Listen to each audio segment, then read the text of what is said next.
नमस्कार दोस्तों, आप सभी का बहुत बहुत स्वागत है मेरे YouTube चैनल पर।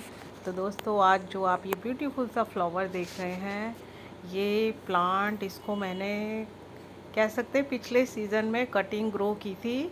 और आज इस कटिंग पर बहुत अच्छा फ्लावर, बहुत ही ब्यूटीफुल सा फ्लावर भी आया है। साथ ही साथ इसमें कलियाँ भी बहुत अच्छे से बन रही हैं। लेकिन दोस्तों, सबसे अच्छी बात ये है कि ये बहुत ही छोटे से प्लांटर में लगा हुआ है।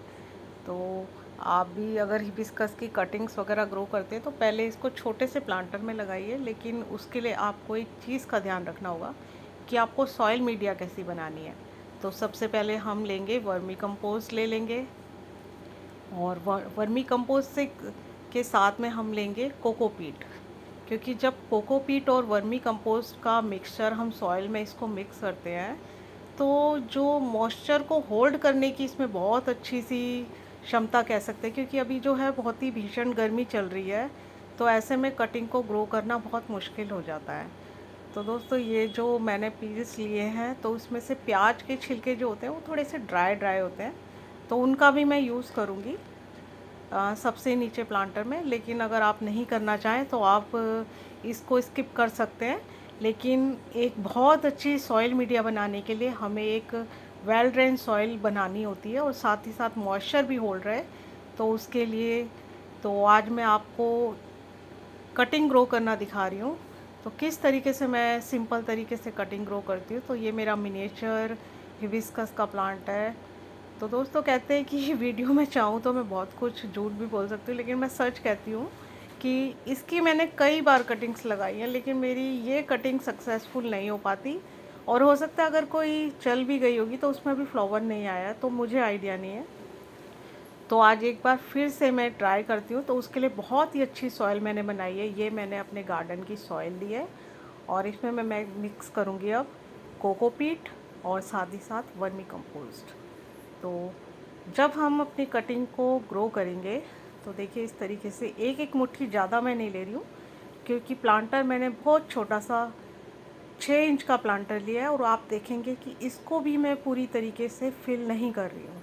तो दोस्तों, मेरा अपना एक्सपीरियंस है कि जब हम कटिंग को ग्रो करते हैं तो जब हम प्लांटर में इसको हाफ फिल करते हैं। और दूसरी चीज़ ये रहेगी कि जब तक आप कटिंग को 1-2 घंटे के लिए, ज़्यादा नहीं तो कम से कम 1-2 घंटे के लिए आप इसको पानी में भिगो कर रख दीजिए। और जब भी आप जिस प्लांट की कटिंग ले रहे हैं तो पहले उसमें अच्छे से वाटरिंग कीजिए। क्योंकि उसके 1-2 घंटे बाद जब फ्रेश जो लीव्स होंगी, क्योंकि गर्मियों का बहुत टाइम चल रहा है, अगर आप कटिंग ही सूखी ख़राब ले लेंगे तो फिर उसका ग्रो होने का तो बहुत ही मुश्किल है। और जो मैं आपसे कह रही थी कि मैं हमेशा हाफ़ सॉइल से इसको भरती हूँ। तो जब जब मैंने इस तरीके से कटिंग लगाई है तो कटिंग बहुत अच्छे से ग्रो होती है। क्योंकि थोड़ी सी कह सकते हैं कि चारों तरफ से जो प्लांटर की बाउंड्री से जो हमारा, जो अब आगे आने वाली बहुत भीषण गर्मी पड़ेगी, गर्म हवाएं चलेंगी, तो उससे हमारा प्लांट बचा रहेगा। और साथ ही साथ जो भी हम इसमें पानी देंगे, कम हाफ होने की वजह से पानी इतनी जल्दी इसका ड्राई नहीं होता। और उसी के साथ में हमने कोकोपीट का भी यूज़ किया। और अब आती है बारी प्लांटर को रखने की। तो मैं पूरी तरीके से मैं नहीं कहती कि आप सेमी शेड में रख दीजिए। प्लांट्स के बीच में जहाँ पर बिल्कुल मॉर्निंग की हल्की फुल्की धूप आती हो या बड़े बड़े प्लांट्स लगे हुए हैं, उनकी छत्र छाया में अपने प्लांट को रखिए। तो उससे क्या होता है कि प्लांट से आने वाली हल्की हल्की पानी की बौछारें, हल्की हवा, हल्की धूप, जब ये सब हमारे प्लांट्स को मिलती है तो बहुत अच्छे से कटिंग ग्रो होती है। ये प्लांटर मैंने आपसे कई बार शो किया। और दोस्तों, जैसा कि मैंने शॉर्ट वीडियो में भी शेयर किया है कि बाय लक मेरी जो डबल डेकर की कटिंग है वो बहुत अच्छे से ग्रो हो गई है। उसके साथ ही मैं आपको कटिंग्स भी दिखा रही हूँ। एक कटिंग देखिए मैंने ये लगाई है, लेकिन जब तक कि इस पर फ्लावर नहीं खिलता तब तक ये कहना तो मुश्किल हो जाता है। एक कटिंग मेरी और देखने में बहुत छोटी लग रही है, लेकिन कम से कम हो सकता है कि अक्टूबर में मैंने ये सब कटिंग्स ग्रो की हों।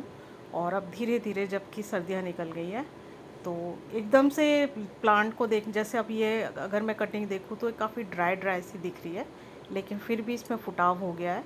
तो आप एक बार जब कटिंग को लगा देते हैं तो उसको बार बार छेड़िए मत, और उसको एज इट इज़ पड़ा रहने दीजिए।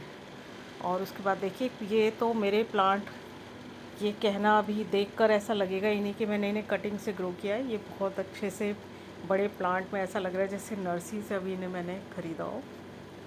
तो बस ऐसी छनी हुई हवा, धूप और हल्का सा पानी आप इसको डेली बेसिस पे देते रहिए, जैसे सभी प्लांट्स को देते हैं।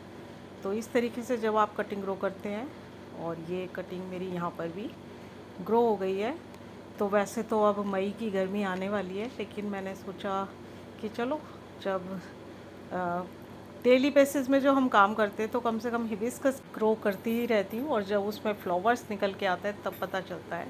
तो ज़्यादातर तो जो देसी रोज़, ये तो हाइब्रिड वैरायटी है, तो अभी तक मेरी हाइब्रिड वैरायटी की तो कटिंग का कोई फ्लावर ऐसे निकल के नहीं आया, लेकिन देसी वैरायटी के जितने भी गुड़हल हैं उसकी कटिंग बहुत अच्छे से ग्रो हो जाती है। तो दोस्तों, आज के लिए इतना ही।